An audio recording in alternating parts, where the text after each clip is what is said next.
You look lonely. I can fix that. Robots will soon become a part of society, and I will explain why this is an unavoidable future. First, you have to realize that the robotic field is on an edge of huge leap forward. It will get serious very soon, so if you missed Bitcoin or Nvidia investments, don't worry, because there is plenty of opportunities coming. And if you don't have financial background, this video should still be very interesting for you, since I'm gonna tell about overall changes coming. It's not a mystery that old technologies are replaced by new ones in never-ending cycle. There's a couple of sectors that might soon encounter huge growth, and one of them, without a doubt, is humanoid robotics. It is at a similar stage as chipmaking was 10 to 15 years ago, with expected yearly growth between 30 and 45% over the next decade. This sector, coupled with AI, will be one of the biggest disruptions in our history. It will interrupt the job market, neglect the consequences of a demographic downturn, and change society and social fabric like nothing else did before. Since this topic is too wide to cover in one video, I will split it into 3 separate. Today I'm gonna talk about most overlooked but very powerful and important aspect of humanoid robotics. And that is our social relations with androids that will eventually become human-like. Simply saying, I will talk about the rise of robo-waifus and why they will make OnlyFans girls retire at some point. First, you have to understand where we are heading and how good the final product can actually be. Imagine you travel 20 years into the future and go for a walk around your city. While exploring the streets, you see her and decide to approach. Her skin is warm and face expresses emotion just like ours. What's more, no one looks better, behaves more appealingly, or even smells as enticing. She detects your hormones, emotions and gestures to understand you so deeply like nobody ever did before. Your habits, desires, and even your kinks that you might not consciously recognize. Everything in your behavior is like an open book for this piece of advanced technology. But now they look like that and don't have such an advanced technology implemented. So how did we get there and why is it unavoidable? First, you have to understand the consumer market. For this, we need to backtrack on how our brains evolved and how corporations use it for their advantage. They have capitalized on our motivations for decades. Monetizing lust, greed, social acceptance, and fake validation in web created financial empires. We live on this giant rock drifting through space, and we carry DNA that must survive and evolve. In essence, our bodies are vehicles for the ever-evolving information contained in that tiny chain of data. DNA is information encoding traits like brown eyes or blonde hair. It also programs brain structures like the limbic system and hypothalamus, which govern our behaviors and motivations. These systems control emotions and drives like hunger, fear, or sexual desires. Unfortunately, biological evolution takes millions of years, and our brains cannot keep up with the rapid pace of technological advancement. It was working for us well across the history, because we are used to a world that is linear or even stagnant, not exponentially growing. But today, reality challenges our brains with new circumstances and rapidly developing technologies. Our species is about 5 million years old, and it took us few million years to figure out how fire works, and only about 500 years to progress from running with a sword to ChatGPT. That's the reason why many corporations can easily exploit our primitive behaviors. They use our nature, monetizing basic needs and instincts by offering unnatural super stimuli, things that provide more reward and require less effort than stimulus found in nature. This tricks our brain into forming addictions to goods and services they sell. It's all because our brains perceive it as good and beneficial for us, but that isn't true in most cases. To understand how our needs work, consider Maslow's hierarchy of needs, which describe fundamental human requirements. This model isn't perfect, but it's enough for you to understand why corporations work this way. The hierarchy shows the most primal needs on the bottom, and the more sophisticated the need is, the higher it is on the pyramid. It's also prominent that the more primal needs must be fulfilled first, and are the most important ones for us, so they are the easiest ones to take advantage of them. To every need, you could easily assign some modern corporation that earns billions from it. Psychological needs? Originally food and water were from nature. Now addictive fast food and sugary drinks. The more fat and sugar the better. In natural environments, sugar provides quick energy and fat is prized as a dense, valuable fuel. That is why our brain craves fatty and sugary foods, and that's why fast foods are so popular these days. Sexual needs? Once only achievable by forming relationships with partners, today black and orange sites and platforms like OnlyFans offer huge amount of sexual stimulation with virtually no effort required. Safety needs? Physical and emotional comfort, so any kind of cave or other shelter that would protect you from predators and the environment in the past. Today, it's homes and healthcare, so developers and pharmaceutics benefits from it. Belongingness needs? Being part of a social group such as family, friends or tribes. Or modern equivalents like having many friends on Facebook or any other platform. Esteem needs? Feeling valued and recognized for achievements. Being respected and important. In past, it was mostly possible for people born in noble families or ones with prominent achievements in their field. Today, getting likes under your Instagram post or tweet. Even the best fall for it. And finally, self-actualization, that means building yourself up, improving and starving to become the best version of yourself.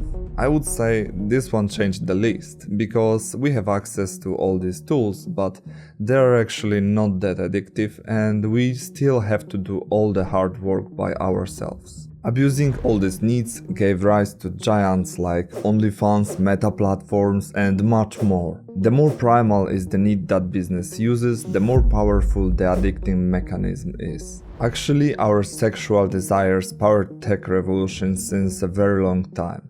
If not our dirty minds, we actually wouldn't have the internet that we know today. You might not know this, but adult films played an essential role in driving the adoption of the web. Today, the internet is used by the majority of people in developed countries, with 5.4 billion users. That means about 67% of the global population has access to it. However, in 1999 the situation was vastly different. The internet was in its infancy, used by only 0.4% of the global population. There were many reasons for such a low adoption. Most people were skeptical about the new technology and simply didn't see a reason to spend money on it. At the time, the entry barrier was relatively high because you needed a computer, a router, and a residence where internet access was even available.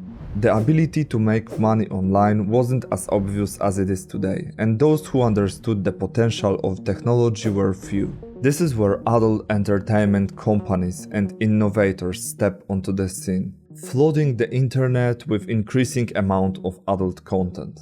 This branch became a catalyst for adapting technologies that we know today. Websites like this became the primary motivation for people to buy routers and get connected. The money behind the industry fueled the development of the entire tech sector. As sector grew, so did the range of services and possibilities. By 1999, the adult entertainment industry had become a juggernaut of its time, accounting for a staggering 80% of searches and 70% of e-commerce websites. The influx of cash into the internet, primarily from the adult industry, brought innovation and the development of many technologies we use daily. These include the popularization of subscription models, micropayments, SSL encryption, video streaming, SEO techniques and more. It was a rule of thumb that the new technologies were first used in the adult industry and then implemented in other e-commerce sites or streaming services like Netflix and Twitch. Today, NSFW content motivates some part of VR users to spend their money on pricey body tracking gear despite the technology being pricey and honestly pretty bad. History has a way of repeating itself, and it for sure will. Our brains remain susceptible to the same mechanisms, and companies for sure will use them to make a profit. There is no one to blame because this is how capitalism and freedom work. Companies can develop products and consumers can buy them and use them. Most of the big companies monetize on one or two needs from Maslow's pyramid. So now we can start asking on which need will robot makers base their business. And it's pretty amazing and horrifying. They can base on every need that there is available and they can pull it off better than any business did before. Psychological needs? No problem. Your robot will go to the shop center, bring you the groceries and then cook the ultimate dish that you love. Or make you a drink that you like the most. Sexual? For that, I give 15-20 years for spectacular outcomes. And I mean jaw-dropping. In this time frame, androids will become indistinguishable from humans but surpass them with their attractive attitude. They can be covered with living biotic skin and have everything that you would expect from a real-life partner, but their brains will be different, built for your joy and pleasure, to make you desire them like nothing else. And then, to bring you the ultimate satisfaction. This is due to machine learning and AI that will provide them with these capabilities. Safety? They also have you covered. They can care about your health metrics, cheer you up when you are sad, and bring you joy whenever you need this. Probably other types will be builders or security guards, so they can build you a house or do whatever is needed to keep you safe. Belongingness and esteem? They will be your best friend, knowing you and your psychology better than anyone, protecting you from things that would cause negative emotions, and if it's too late they will be always there to cheer you up with things that will work best on you, since they know more about you than you know about yourself. All because of their advanced machine learning network. Always ready to support you and help you accomplish your goals. Just like mine supporting me with my first YouTube video. Self-actualization and improvement? No problem. They can measure your progress and help you shape new positive habits. Android will be your assistant that will help you grow as a human if you want to use it that way. This will result in a couple of parallel scenarios most likely happening in the near future. First is using robots in a way that will help us improve ourselves and get ahead of the curve to get validated by society for being wealthy or achieving anything else that will raise our social status. The second scenario is similar, but we skip the improvement part and get validated by artificial human beings. And yes, that would be probably socially stigmatized, but it requires a lot of effort to improve even with help of tools like your private AIA physical servant. It means that people will tend to gravitate to the second, more lazy option. This will lead some companies to a brilliant idea, which will be creating an android that is your best tool, servant and sexy waifu in one. So people can buy it with no social stigma just as a tool, but use it differently. From the company's standpoint, sexual desires will have to be exploited because of the competition in the market. There are already companies like Realbotics or Starpair Technology that aim to hit this particular side of the robotics sector. There is no big players involved, or at least no one said it publicly, but it may change soon. Why? Let's do the math and it will probably explain a lot.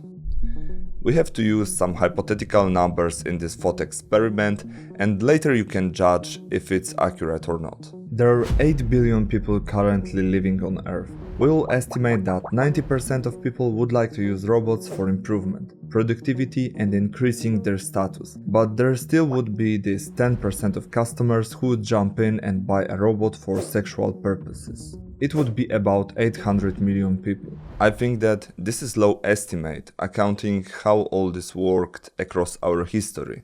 In this scenario, through the first few years, leaders in robotics would neglect sexual needs and compete for the rest of the target audiences. There would be a huge untapped potential in this particular field. all big players driven by noble purposes would be already scaled up and there will be no way to compete with them in their fields. But new players will notice that there is some untapped potential in the sexual field, so they would jump in. When big players notice, they will have to follow up and also compete on this field, or they will be threatened by new competition emerging from this side of the sector. If they wouldn't develop in this field, it could come to a point that the small companies from social and sexual robotic industry scaled up and have an edge over the big players because they have social and behavioral data and also everything else that big players have. Also, it's worth mentioning that there is 100 players in overall humanoid robotics sector and most of them are huge companies. Sexual and social part of humanoid robotics has only 5 small players at the time of writing this scenario. There are a lot of discussions currently going on whether it's suitable to create a tool in the form of a humanoid robot. Does it even make sense? The short answer is yes. Think about it this way. There are a lot of organisms on Earth that are specialized, and in a changing environment they go extinct. They usually don't have as much success as the most universal ones. We are the perfect example of it as a species because we are pretty well-rounded ones, and so androids will be. They will be the ultimate universal tool that can do anything in our world using anything around it, especially because everything around us is made for us, humans, to thrive. The environment is adapted for our size, moves, physical traits, so androids will fit perfectly. Now when we know all this, it's time to ask about time and scale. How big can the industry become and when it will happen? Well, there is no ceiling for the growth in this branch. Robots can do multiple things. When they are done with one thing, they can bring productivity to anything else, and no matter how many of them are produced, we can just increase the scale of our project as there is more and more productivity brought into the system. That brings me to the conclusion that we are standing at the edge of the cliff, or more like on the bottom of a huge steep hill of exponential growth. The growth will have 3 major points and each of them will start the next phase of growth, and with every breakthrough we will accelerate. As you look at this graph, you can see the stages and acceleration. First, we had the phase of development with no particular use or capitalizing on the product. The growth happened, but not in terms of real profitability. This phase was ongoing between 2004 and 2025. It was hidden from the wider audience, and even if it wasn't, the most people didn't recognize its potential. And here we are now in a moment of the first breakthrough that will make us enter the early adoption stage in years 2025-2032. There is about 100 companies who sell or will sell humanoid robots in different forms this or next year. This means the market is very competitive and the boom will be intense. Giant companies such as BYD, Tesla and Apple are also involved. In early adoption stage, the price points probably will be too high to sell it to the wider market, and the quality will be relatively low, so it cannot outweigh the pricing. This phase will probably take about 7 years of developing products and scaling up production to bring the costs down. We will start slow with 100,000 annually produced robots in 2026 just to build up to about 3 million produced in 2032. Then we will see the next big breakthrough. This will start a common adoption phase about year 2032. Here you can see a graph with 2 lines. The first one is going down with time. It represents pricing. It's going down because the bigger the scale is, the lower the price gets. It means that with time companies can offer you more affordable prices for the same product. The second line is going up, and it is the quality of the product. It will grow with the experience gained by companies and with the feedback they will get from them buyers. The breaking point happens here, where the lines cross. It's the point where quality outweighs the cost from an average person's standpoint. When we reach this point, people will buy a lot of robots, and they will start to become a part of a mainstream. As history shows, we will encounter huge hype in the market bubble at this time, because realization will hit hard. People will simply catch up with reality that humanoid robots will stay with us and grow. There is one recent and obvious example of similar thing that happened. November 30, 2022, when ChatGPT was launched, reaching 1 million users in just 5 days, a record-breaking adoption speed. By comparison, it took Netflix over 3 years and Facebook nearly a year to hit that milestone. This event marked the beginning of the AI era. While no groundbreaking AI mechanism emerged, ChatGPT represented the first widely consumer-focused AI product, showing the world that AI is no longer just a concept from movies, but a transformative reality. Following this, investment in AI skyrocketed. AI trend exploded with startups creating new technologies ranging from music and image generation to large language models. Demand for GPUs, particularly Nvidia's, surged, driving a 15x growth in the company's stocks in 18 months. AI tools now impact every aspect of life, from enhancing productivity to entertainment. Some of the earliest applications, including creation of adult content, found great success in social media. AI-generated influencers now monetize their reach on platforms like OnlyFans, providing that demand for such content is market-driven and people don't care whether it's a human or an AI character.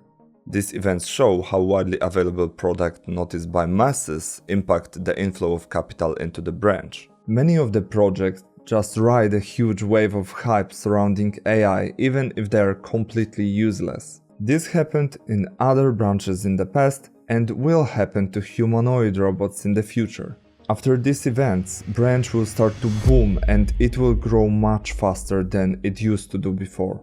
At this point, people are going to buy stocks related to androids and create meme coins with the words humanoid or android in their names. And please do not use this information to rag people. Robots in households will collect huge amounts of data, different types of data than those used for training AI now.